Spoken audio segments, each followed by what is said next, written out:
Hello everyone, I am Akash Verma. Welcome to my channel Study in the Commerce Study Group. Today we are going to finish the topic of the special journal entries. अब तक हम लोगों ने special journal entries के ऊपर already 2 video बनाई है, part number 5 and part number 6 video. ठीक है, टोटल 6 वीडियो में से जो 4 वीडियोस हैं उसमें से 3 वीडियो थी हमारी सिंपल जर्नल एंट्रीज की, 4th वीडियो थी हमारी कंपाउंड जर्नल एंट्री की, उसके बाद जो 5th और 6th वीडियो है हमारी वो थी स्पेशल जर्नल एंट्री की अप टू 20 पॉइंट। आज हम लोग 7th वीडियो बनाने जा रहे हैं और जिसमें हम लोग अपने स्पेशल जर्नल एंट्रीज के जितने भी पॉइंट बचे हैं वो सारे के सारे फिनिश करेंगे। टॉप 10 या 12 पॉइंट्स बचे हैं उनको खत्म करेंगे और इसके साथ स्पेशल जर्नल एंट्रीज का कंसेप्ट होगा फिनिश। उसके बाद आ जाएगा फिर जीएसटी का कंसेप्ट, तो उसके बाद जीएसटी के बाद ओपनिंग जर्नल एंट्री रह जाएगी और ये चैप्टर हो जाएगा फिनिश। तो स्टार्ट करते हैं विदाउट वेस्टिंग टाइम। वीडियो को कंप्लीट देखिएगा, बीच में छोड़ मत दीजिए, नहीं तो आपके पॉइंट जो होंगे वो क्लियर नहीं हो पाएंगे।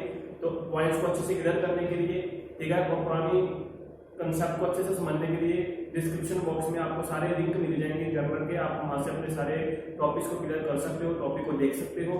और अब हम शुरू करते हैं part 7 of the topic journal. तो टॉपिक है special journal entry. 21st point, क्योंकि अब तक 20 पॉइंट डिस्कस किए थे, अब हमने पार्ट 7 में 21 से लेकर जितने भी फिनिश आई थी 30 या 32 तक पॉइंट है वो फिनिश करेंगे हम।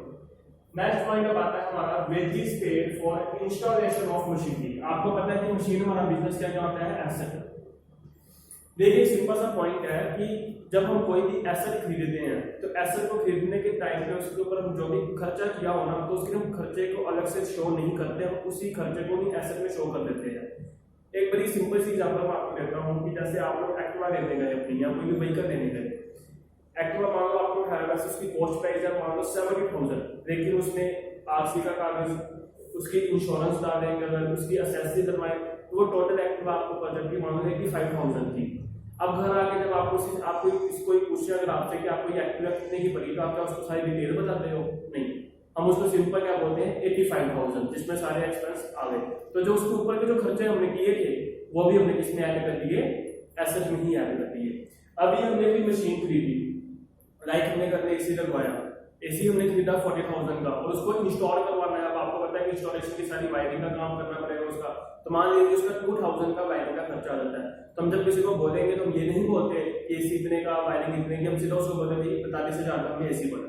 तो कोई भी जब एसेट खरीदा जाता है तो उस एसेट के ऊपर किया गया कोई भी खर्चा अगर हम करते हैं तो एसेट में ही प्लस होता है। तो इसलिए अभी ये नहीं है कि हमने वेजेस पे किया, वेजेस काउंट डेबिट नहीं होगा, एंट्री होगी machinery account debit to cash.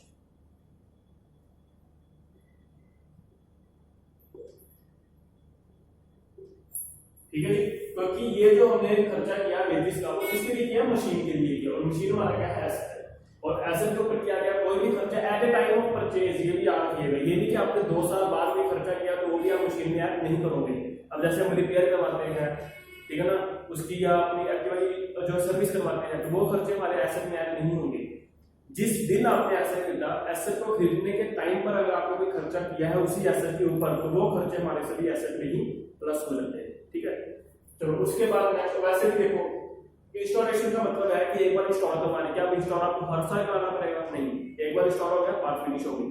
जो खर्चे बार बार करने पड़ते हैं वो हमारे एसेट में प्लस नहीं होते, जैसे रिपेयर करवानी है या थोड़ी सी उसकी मेंटेनेंस करवानी है, सर्विस करवानी है, तो वो खर्चा तो हर बार होगा, तो वो खर्चे हमारे एसेट में ऐड नहीं होते। सिर्फ वही खर्चे जो एसेट को खरीदने के टाइम पे किए गए हो और जो एक बार ही करें वो बार बार नहीं करते, ठीक है, वो हमें क्या करने हैं, एसेट में प्लस कर देते हैं। ठीक है, उसके बाद नेक्स्ट आता है परचेज एनिमल। ठीक है, अब मान लो किसी का बिजनेस है, ठीक है ना, उसके लिए उसने भी हॉर्सेस खरीदे हैं, बुलॉक्स खरीदे हैं सामान को ट्रांसपोर्ट करने के लिए, किसी भी पर्पस के लिए, तो उसके लिए हम एनिमल अकाउंट ओपन करेंगे? नहीं, एनिमल की जगह पे वर्ड आएगा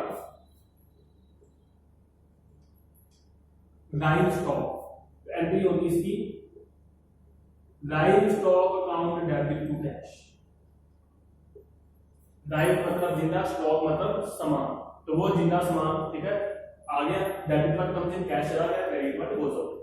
उसके बाद है pay to Jatin on behalf of Rajan. Pay किया तो क्या पे किया होगा, कैश, तो कैश से जो क्रेडिट हो गया। पॉइंट ये है हमने पे किया जतिन को, लेकिन किसके भी आप पे, राजन के, मींस टू से हमने राजन को पैसे देने थे लेकिन राजन आया नहीं तो हमने उसके ब्रदर जतिन को पैसे दे दिए। अब पॉइंट ये है कि अब जतिन को हम डेबिट करेंगे कि राजन को, क्योंकि हमने तो जतिन को पे किया, और अल्टीमेटली पेमेंट जतिन का किसको करेगा, आगे राजन को कर देगा। तो जिसके बिहाफ पर पेमेंट की गई है उसका नाम आएगा, जतिन का नाम नहीं आएगा। एंट्री करेगी राजन अकाउंट डेबिट टू कैश, क्योंकि याद रखिए मैंने पैसे देने थे राजन को, ठीक है ना, जतिन के साथ तो मेरे को लेन देन है ही नहीं, वो तो राजन मिला नहीं थी, इसलिए मैंने उसके ब्रदर को या उसके फ्रेंड माना वो कोई भी हो उसको, मैंने उसको पैसे दे दिए। अब जतिन क्या करेगा, आगे फर्दर पैसे उसको राजन को नहीं देगा। बिहाफ का क्या मतलब है कि उसने खुद उस राजन ने क्या किया, जतिन को भेजा है कि ये काम करो तो मेरे बिहाफ पे जाके पैसे दे आओ, ठीक है ना। तो एंट्री बन गई। तो हमारी अल्टीमेट पेमेंट किसके पास गई है, राजन के पास। तो राजन का हो गया रिसीवर, रिसीवर को करेंगे डेबिट और कैश चला गया क्रेडिट पर डिपोजिट। उसी तरीके से नेक्स्ट है रिसीव्ड फ्रॉम तरुण, रिसीव किया कैश, कैश आ गया डेबिट करेंगे। अब तरुण से कैश रिसीव किया किसके बिहाफ पर, सुमन के बिहाफ पर। तो अगेन तरुण का नाम नहीं आएगा, सुमन का नाम आएगा। एंट्री कर देगी cash account debit to Suman account. हमेशा याद रखिएगा जिसके बिहाफ पर पेमेंट पे की है या जिसके बिहाफ से पेमेंट रिसीव की है हमने उसको हमने डेबिट या उसको क्रेडिट करना है, ठीक है। चलो नेक्स्ट पॉइंट अब आता है सैलरी आउटस्टैंडिंग। आउटस्टैंडिंग वर्ड आपको पता ही है, अनपेड, जो खर्चा खर्च कर लेकिन आपने अब तक पे नहीं किया, ठीक है। तो इसकी एंट्री देखो क्या होगी, एंट्री कर दीजिए इसकी सैलरी माना क्या, एक्सपेंस, एक्सपेंस को करेंगे डेबिट, लेकिन हमने इसको पे तो किया नहीं, तो इसलिए वर्ड आएगा टू आउटस्टैंडिंग सैलरी। जैसे मान लो लिखा हो रेंट आउटस्टैंडिंग, पेनल्टी क्या जाएगी, rent account debit to rent outstanding. अगर लिखा हो इंटरेस्ट आउटस्टैंडिंग, पेनल्टी क्या जाएगी, interest account debit to outstanding interest. तो जो भी खर्चे का नाम दिया है उसी के साथ हमने वर्ड आउटस्टैंडिंग लिखा, क्योंकि पे तो हमने किया नहीं तो कैश तो आएगा नहीं, इसकी जगह वर्ड क्या आ गया, आउटस्टैंडिंग सैलरी, ठीक है ना। और कई बार आउटस्टैंडिंग की जगह वर्ड क्या लिखा हो सकते हैं, ड्यू। आउटस्टैंडिंग लिखा हो, ड्यू लिखा हो, अनपेड लिखा हो, तीनों का मतलब क्या है, सेम है, ठीक है। नेक्स्ट पॉइंट अब आता है एक्सपेंस पेड इन एडवांस, कि हमने भी खर्चा एडवांस में पे कर दिया, तो पे कर दिया कैश चला गया, कैश होगा क्रेडिट, एंट्री कर देगी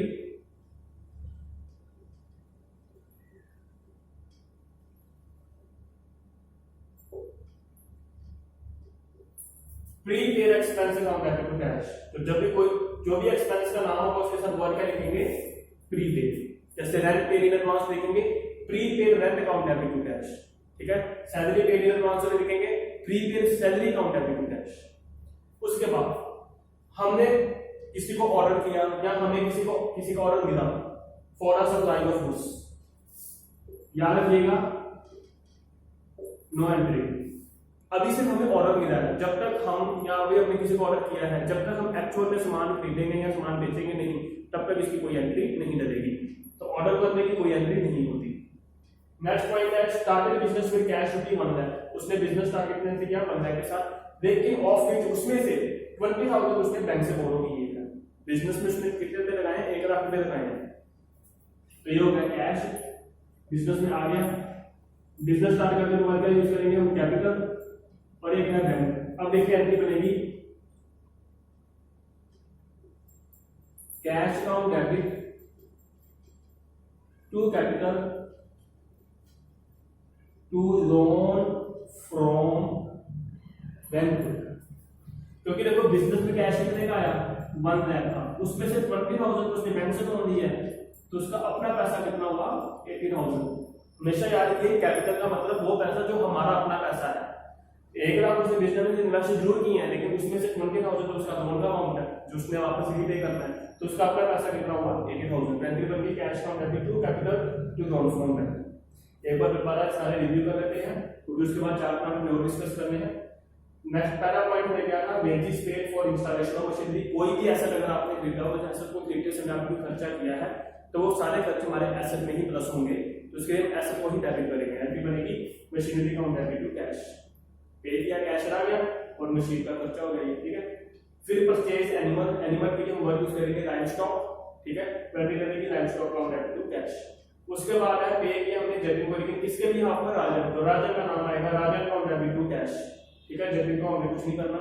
उसी तरीके से रिसीव किया तरुण से, लेकिन किसके भी हाथ पर, सुमन के भी हाथ पर। रिसीव किया कैश आ गया, कैश का डेबिट किससे आया, सुमन से। अल्टीमेटली पैसे तो सुमन से ही आए ना। उसके बाद सैलरी आउटस्टैंडिंग, कोई भी खर्चा आउटस्टैंडिंग हो एंट्री करने की, expense account entry to outstanding expense, जैसे सैलरी हुआ तो लिखेंगे salary account entry to outstanding salary, rent outstanding हो तो rent account entry to outstanding rent, interest outstanding हो तो लिखेंगे interest account entry to outstanding interest. उसी तरीके से अगर आपने कोई खर्चा एडवांस में पे किया तो पे कर दिया, कैश आ गया, कैश हो गया क्रेडिट, तो डेबिट किसको करेंगे, प्रीपेड एक्सपेंस, मतलब एक्सपेंस के साथ वर्क करेंगे प्रीपेड। अगर आपने किसी को ऑर्डर किया है या अगर आपको किसी का ऑर्डर मिला है, order supply of goods no entry, क्योंकि जब तक एक्चुअल में हम सामान भेजेंगे नहीं, सेल नहीं करेंगे या परचेज नहीं करेंगे तब तक उसकी कोई एंट्री नहीं करेगी। उसके बाद स्टार्टेड बिजनेस विद कैश, उसमें से उसने 20,000 उसने बैंक से बोरो किया तो अपना पैसा उसका कितना होगा 80,000, एंट्री डालेगी कैश अकाउंट है, बिजनेस में कैश कितने का आया 1 लाख का, 1 लाख में से 80,000 उसका खुद का पैसा है, बाकी 20,000 उसका लोन फॉर्म है। ठीक है, तो ये हो गई कंप्लीट 28 पॉइंट। अब आई थिंक 3 या 4 पॉइंट हो रहते हैं, उसको भी फिनिश करके ये स्पेशल जनरल एंट्री का कांसेप्ट फिनिश करते हैं।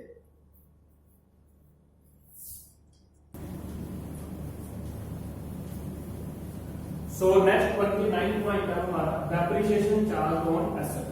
जैसे आपको पता ही है कि किसी भी एसेट को यूज करते हैं तो इस एसेट की वैल्यू धीरे धीरे क्या होती जाती है, कम होती जाती है। एक्टिवा को यूज करेंगे, जितनी ज्यादा एक्टिवा चलाएंगे वैसे वैसे उसकी वैल्यू कम होती जाएगी, ठीक है ना। और जो वैल्यू उसकी कम हो रही है उसको हम क्या बोलते हैं, डेप्रिसिएशन, जो हमारा बिजनेस का क्या है, एक तरीके का लॉस, ठीक है ना। ये हमने मीनिंग कई बार किधर क्या होगा डेप्रिसिएशन का। अब एंट्री देखिए क्या बनेगी इसकी, एंट्री बनेगी depreciation account debit to asset account, क्योंकि डेप्रिसिएशन लगने से वैल्यू किसकी कम होगी, एसेट की। तो डेप्रिसिएशन हमारा लॉस हो गया, लॉस को करेंगे डेबिट, और एसेट की वैल्यू कम हो गई, एसेट को करेंगे क्रेडिट, ठीक है ना। तो ये हो गया पॉइंट हमारा 29। उसके बाद हमने अपनी कोई पर्सनल कार बेची, लाइक मैंने अपनी कोई पर्सनल कार बेची 50,000 रुपए में, कोई पुरानी कार थी उसको मैंने बेचा और जो पैसा आया वो मैंने बिजनेस के बैंक अकाउंट में पैसे जमा कराए, वो मैंने पैसे अपने पास में रखे, वो मैंने बिजनेस के बैंक में पैसे जमा कराए हैं, बिजनेस के नाम पे जो मैंने बैंक अकाउंट ओपन किया था उसमें पैसे जमा कराए हैं। तो अल्टीमेटली बिजनेस में वो पैसा आ गया, आया कहां से, बैंक में। एंट्री लगेगी इसकी बैंक अकाउंट डेबिट, और आपको पता ही है कि बिजनेस में जो पैसा लगाते हैं उसके लिए क्या यूज करेंगे, कैपिटल। एंट्री बन गई bank account debit to capital account. I hope ये पॉइंट आपको क्लियर है। ये पॉइंट आप ध्यान से समझिएगा। मान लीजिए फर्नीचर डीलर है, ठीक है ना, फर्नीचर डीलर ने 100 चेयर्स खरीदी थी सेल करने के लिए, लेकिन उसमें से उसने 2 चेयर रख दी अपने पास बिजनेस में यूज करने के लिए कि कस्टमर आते हैं उसको बिठाने के लिए, तो उसने 2-3 चेयर उसने अपने बिजनेस में ही यूज कर दी, ठीक है। तो अब इसकी एंट्री देखिए क्या बनेगी, बेसिकली ये फर्नीचर बिजनेस में आ गया, फर्नीचर जब बिजनेस के लिए हमने लिया है तो वो हमारा क्या बन गया, एसेट। एंट्री बन गई उसकी फर्नीचर अकाउंट डेबिट। तो हमने ये फर्नीचर को खरीदा थोड़ी ना था, जो हमारे पास फर्नीचर ऑलरेडी पड़ा हुआ था बेचने के लिए, उसी हमने अभी उस टाइम पे फर्नीचर हमारा क्या था, गुड्स था ना, हमारा फर्नीचर डीलर का काम है, ठीक है ना, हमारा काम है चेयर खरीद के चेयर बेचना, वो हमारा फर्नीचर वाले लिखा कि गुड्स थी, लेकिन उसी गुड्स को मैंने अब एज ए बिजनेस के लिए एसेट के लिए यूज कर दिया। एंट्री बन गई उसकी furniture account debit to purchases account, ठीक है। तो कुछ एंट्री आपको याद भी रखनी हो, कुछ के आपने कंसेप्ट क्लियर करें, लॉजिक क्लियर करो कि आपने वो फर्नीचर, कोई भी चेयर आपने, कोई भी टेबल आपने बिजनेस के लिए रख लिया, तो वो चेयर टेबल आपका बिजनेस का क्या बन गया, एसेट ही बन गया ना। एसेट बन गया, एसेट को क्या करेंगे, डेबिट, डेबिट पर कम से, लेकिन हमने यूज हमारे बिजनेस में से वो जो गुड्स थी वो खत्म हो गई, परचेज क्रेडिट हो गया। लास्ट पॉइंट हमारा आज का, इसका टॉपिक का स्पेशल जनरल एंट्री का, हमने रेंट पे किया 5,000 अपनी बिल्डिंग का, पूरी बिल्डिंग का रेंट पे किया 5,000। बिल्डिंग के 2 जो है वो स्टोरीज हैं, डबल स्टोरी बिल्डिंग है। फर्स्ट पोर्शन में, ठीक है ना, हम लोग बिजनेस का काम करते हैं और सेकंड पोर्शन में हम लोग खुद रहते हैं। टोटल हमने रेंट कितने का पे किया है, 5,000 का, तो जिसमें से हाफ बिल्डिंग जो हमारी यूज होती है वो रेजिडेंशियल पर्पस के लिए है। तो जो रेजिडेंशियल पर्पस हो गया वो ड्राइंग हो गई ना, वो पर्सनल यूज हो गया। जो बिजनेस का रेंट पे किया उसके लिए लिखेंगे रेंट अकाउंट डेबिट, जो घर का रेंट पे किया उसके लिए लिखेंगे ड्राइंग अकाउंट डेबिट। बाकी आएगा यहाँ पे टू कैश। टोटल आपने पे किया 5,000, उसमें से बिजनेस का रेंट है 2,500 और घर का रेंट है 2,500। इसके साथ स्पेशल जनरल एंट्रीज का कांसेप्ट होता है फिनिश। आई होप कि आपको ये टॉपिक समझ आ चुका होगा, अच्छा लगा होगा, इंटरेस्टिंग लगा होगा, और ये टॉपिक बड़ा ही इंपॉर्टेंट है स्पेशल जनरल एंट्रीज का।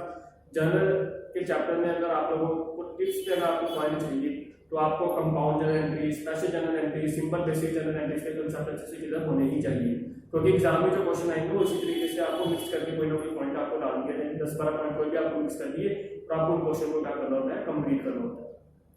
तो इसके साथ आज की वीडियो को करते हैं फिनिश। ठीक है, चैनल पे न्यू है तो चैनल को सब्सक्राइब करके बेल आइकन को प्रेस करें, और पुरानी वीडियोस को देखने के लिए आप डिस्क्रिप्शन बॉक्स में जाकर लिंक पे क्लिक कर सकते हैं। आपको वहां से सारी पुरानी वीडियोस का जो है जनरल की first, second, third, fourth, fifth, sixth part की वीडियो सब आपको वहां पे मिलेंगी। ठीक है, और इसके साथ अगर आपको वीडियो अच्छी लगी हो तो वीडियो को प्लीज लाइक जरूर करें, और चैनल पे न्यू है तो सब्सक्राइब करें। Thank you very much, take care, bye bye.